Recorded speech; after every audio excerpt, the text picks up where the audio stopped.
Si vous ne connaissez pas la Banque européenne de reconstruction et de développement, restez très confortablement en notre compagnie parce que je vais recevoir quelqu'un qui non seulement travaille à la Banque européenne de reconstruction et de développement, mais qui travaille notamment avec le continent africain.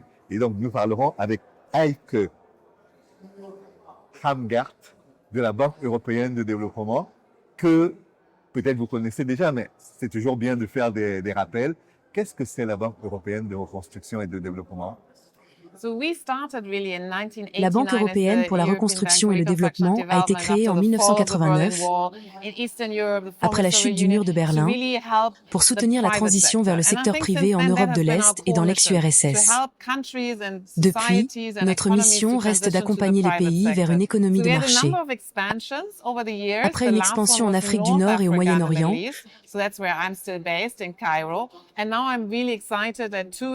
nous venons d'obtenir l'accord de nos actionnaires pour nous étendre à 6 pays d'Afrique subsaharienne. Le Bénin, la Côte d'Ivoire, le Nigeria, puis bientôt le Sénégal, le Kenya et le Ghana. 3 pays sont déjà opérationnels et nous ouvrons nos premiers bureaux. Je participe aux assemblées annuelles de la Banque africaine de développement pour renforcer la coopération et apprendre de nos nouveaux partenaires africains. Quand on parle généralement de la Banque européenne de reconstruction et de développement, le symbole le plus clair que l'on a pour l'illustrer, c'est la réunification de l'Allemagne et la reconstruction de l'Allemagne. Est-ce que c'est le chantier dont la Banque peut aujourd'hui s'estimer le plus fière?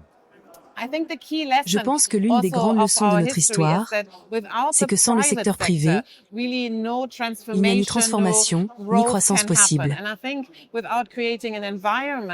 Sans un environnement qui encourage les entrepreneurs, leur permette de créer des entreprises, d'embaucher, d'innover, les pays restent bloqués. Et cette leçon, même si elle vient de notre expérience post-communiste, peut être utile à de nombreuses économies. Il s'agit simplement d'appliquer des solutions concrètes, pratiques, pour libérer le potentiel du secteur privé.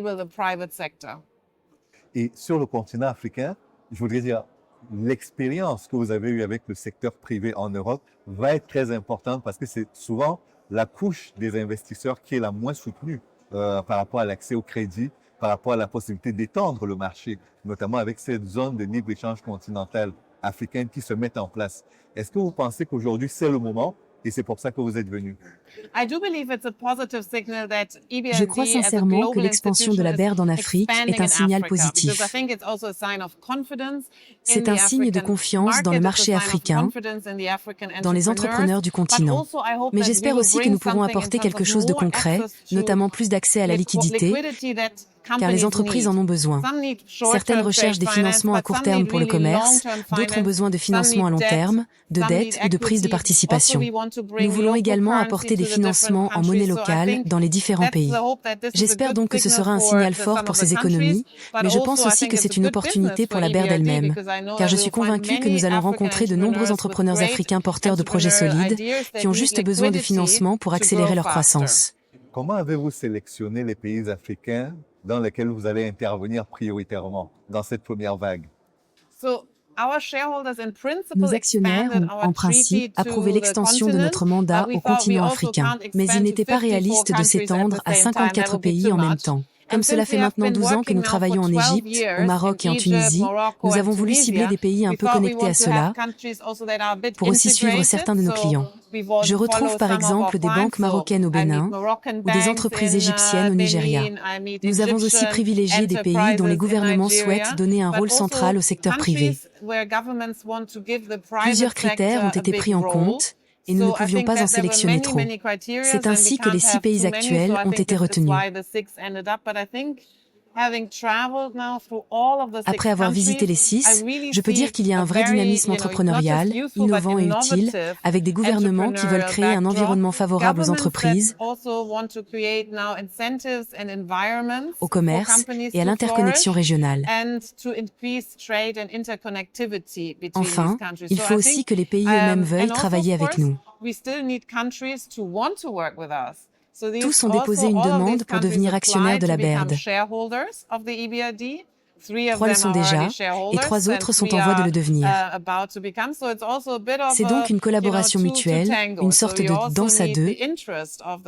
Il faut un réel intérêt des deux côtés pour avancer ensemble. Aujourd'hui, on constate que malgré le climat d'optimisme qui a entouré les pays africains, malgré les bons résultats qu'il y a eu pendant quelques années où les chiffres de la croissance sur l'Afrique étaient plutôt confortables, beaucoup de banques européennes ont quitté le continent africain.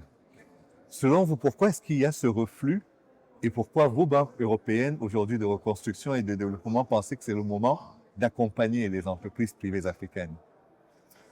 Je pense sincèrement que le moment est bien choisi. Comme vous l'avez dit, il y a eu de la croissance ces dernières années, à la fois au niveau des pays et dans plusieurs secteurs d'activité. Nous pensons aussi qu'il y a parfois un écart entre le risque perçu d'investir en Afrique et le risque réel. Notre modèle économique consiste à devenir vraiment local. Nous cherchons déjà des bureaux à Abidjan, Lagos et Cotonou. L'objectif est d'avoir une présence sur place, de recruter des talents locaux. Maintenant que ces pays sont devenus actionnaires, nous pouvons employer des Nigérians, des Ivoiriens, des Béninois, et cela dans toute notre organisation. En comprenant mieux les marchés, nous réduisons les risques et améliorons notre capacité à saisir les opportunités. Je crois donc que c'est le moment de se rapprocher de l'Afrique, pas de s'en éloigner. Et comment est-ce que vous allez sélectionner les projets? Est-ce que vous prendrez les entreprises par rapport à un portefeuille dont le seuil à la fois bas et haut sont définis clairement? Est-ce que c'est par rapport à des objectifs d'intégration? Est-ce que c'est par rapport au respect de l'environnement et du climat? Quels sont les critères sur lesquels vous allez sélectionner les entreprises que vous accompagnerez? Nous avons quelques grands thèmes globaux que nous souhaitons soutenir. Par exemple, nous voulons accompagner des entreprises qui contribuent au développement du capital humain, en formant et en intégrant des compétences. Nous soutenons aussi celles qui cherchent à améliorer leur gouvernance et à investir de manière plus durable. Ce sont vraiment des critères prioritaires pour nous. Mais aussi, les entreprises qui veulent innover et se digitaliser sont au cœur de nos priorités. Nous pouvons accompagner aussi bien des petites que des grandes entreprises à travers des financements en dette ou en capital. Mais il est aussi important pour nous d'apprendre à bien connaître les entrepreneurs, leurs réalités, leurs défis spécifiques. Nous restons donc souples et agiles, sans vouloir exclure un secteur en particulier. L'objectif est de trouver des solutions sur mesure pour des entreprises très diverses.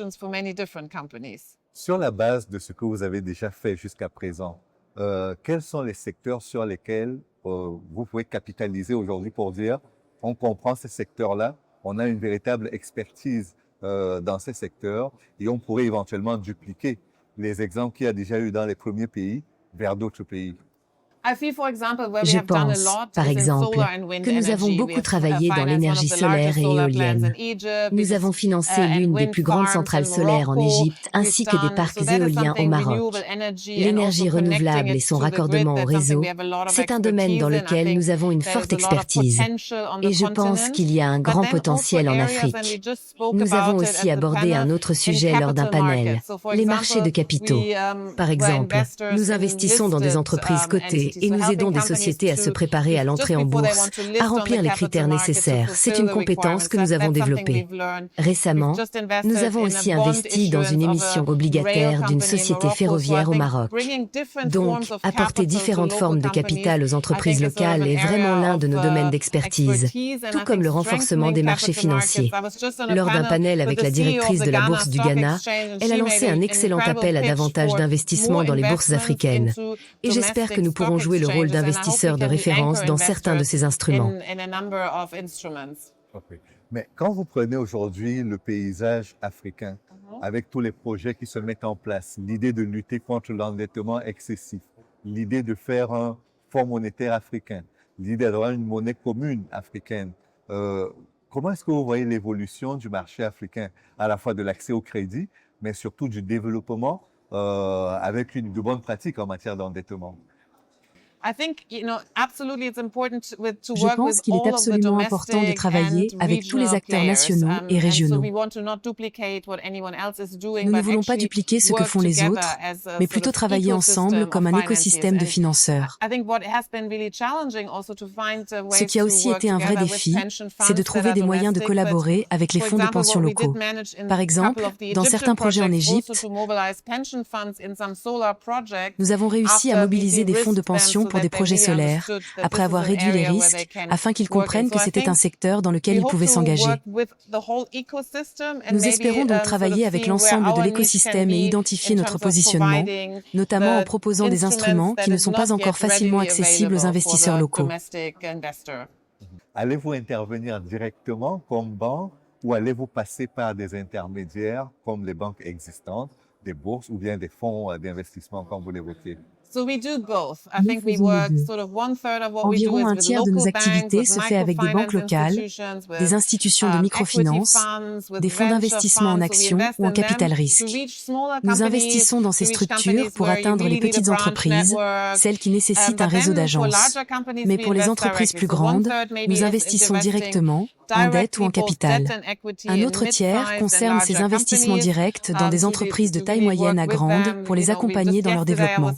Hier encore, j'étais à un événement Africa Hidden Champion pour identifier ces entreprises prometteuses et les soutenir dans leur stratégie de croissance. Un autre tiers de notre travail concerne les infrastructures, qu'elles soient publiques ou privées, énergie solaire, éolienne, partenariat public-privé pour les bus électriques, routes, aéroports. Nous collaborons aussi avec les gouvernements, par exemple sur les lignes de transmission ou le financement du transport ferroviaire national égyptien entre le Caire et Alexandrie. Donc c'est un mélange. Les petites entreprises via les banques locales, les investissements directs et aussi des projets avec les gouvernements. L'investissement en Afrique aujourd'hui est très marqué par les notations. Certaines entreprises, certaines banques ont peur d'intervenir dans certains pays, soit parce que la note souveraine est très basse, soit parce que le risque pays est trop élevé. Est-ce que ce sont des critères qui entrent en ligne de compte par rapport à l'intervention de votre banque aujourd'hui? En tant que banque, nous devons bien comprendre les risques d'un projet.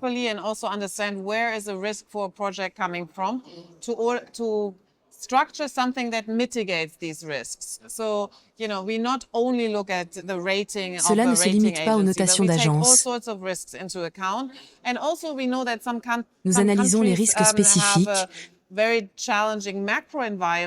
même dans des contextes macroéconomiques difficiles. Une entreprise peut très bien performer, surtout si elle exporte ou est dans un secteur en croissance. On cherche toujours à bien comprendre les risques individuels et à les atténuer.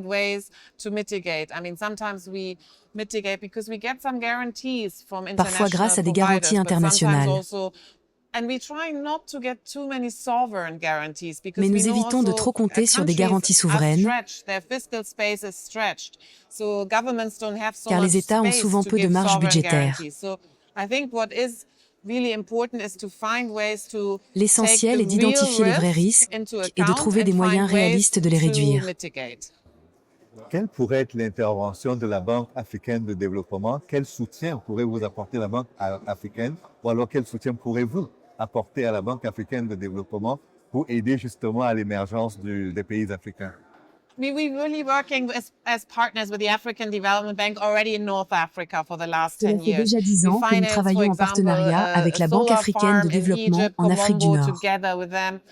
Par exemple, nous avons cofinancé une centrale solaire à Komombo, en Égypte, ainsi que des projets liés à l'eau, comme celui du lac Bizerte en Tunisie et d'autres au Maroc. Nous avons donc déjà une certaine expérience de cette collaboration et nous espérons approfondir ce partenariat en nous étendant à d'autres pays. Nous estimons qu'ils ont une expertise considérable, notamment sur le plan souverain, mais aussi une bonne connaissance des marchés locaux. Actuellement, nous travaillons ensemble sur des projets pour les petites et moyennes entreprises, en cherchant des moyens de mieux les soutenir. Nous avons déjà collaboré dans le cadre de l'Alliance pour l'entrepreneuriat pour renforcer l'écosystème dédié aux PME. Je pense qu'ils sont déjà un excellent partenaire et nous espérons qu'ils le seront encore davantage à l'avenir. Nous savons que nous sommes des petits nouveaux, mais nous espérons aussi devenir l'un de leurs partenaires privilégiés. Est-ce qu'on peut estimer que c'est un nouveau chapitre du partenariat entre l'Union européenne et l'Union africaine qui se met en place à travers le secteur privé? Je pense que sur le secteur privé, nous avons une forte convergence stratégique avec la Banque africaine de développement et la BERD. L'Afrique est également un continent clé pour l'Union européenne, qui est d'ailleurs notre principal actionnaire. Nous pensons donc pouvoir tirer pleinement parti de ces partenariats au service, en particulier, des entreprises privées africaines. Dernière question. La question de l'immigration est souvent un problème sérieux dans les relations entre l'Europe et l'Afrique. Et certains estiment que c'est parce que le continent africain n'a pas été suffisamment aidé dans son développement qu'on en arrive à cette situation. Comment est-ce que vous vous positionnez par rapport à ce sujet en tant que banque? Je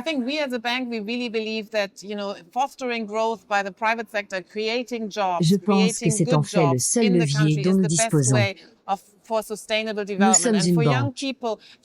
Notre rôle est de financer les entreprises partout où nous sommes présents. Mais nous croyons sincèrement que c'est le meilleur moyen pour les populations de croire en leur avenir dans leur propre pays.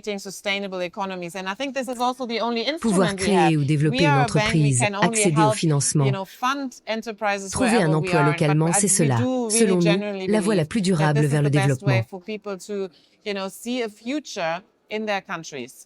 Merci beaucoup, Dr. Heike Hackmaert. C'était un plaisir de vous recevoir. Merci beaucoup. Ce fut un réel plaisir. Merci beaucoup et merci à vous de nous avoir regardés. Restez en compagnie des programmes de New World Economic.